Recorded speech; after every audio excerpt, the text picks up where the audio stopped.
It's been 1 month since the earthquake that hit Haiti and left more than 2,000 people dead. Our correspondent Deisy Toussaint brings us more details on the recovery efforts.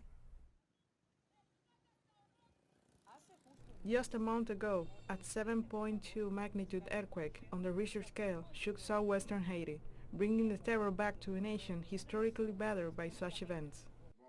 The house fell down completely. When I arrived home, I had no place to sleep because the house had already fallen down.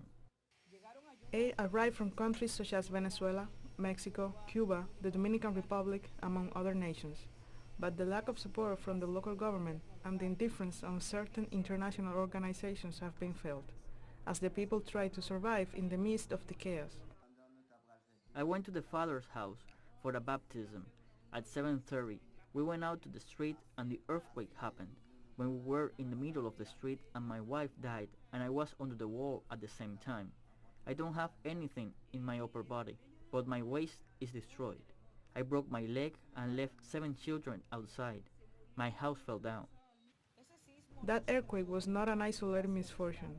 Large demonstrations, the impunity of armed gangs that terrorized the population, the assassination of the president, hurricanes, epidemics, all happened one after the other in this country.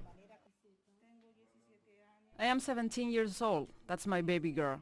In the earthquake, the house fell on top of us and they pulled her out from under the debris and we came here with the baby. Now we have to go home, but because of the rain we can't go out because there is a lot of rain and we can't go out to where we used to live. An earthquake that resulted in more than 2,000 fatalities, injuries, destroyed homes, and the arrival of a storm that aggravated the critical situation. When we arrived at the house, we found the house on the ground, the whole house on the ground. After that, the neighbors pulled our boy out. It was the neighbors who pulled our boy out from under the house and took him to the Cora Pima hospital, and then put him in an ambulance and brought him here. And now he is getting better. Look at his head. It was a rock that fell on his head and now there is no house. Underneath the rubble, pain, death, and desolation lie dormant.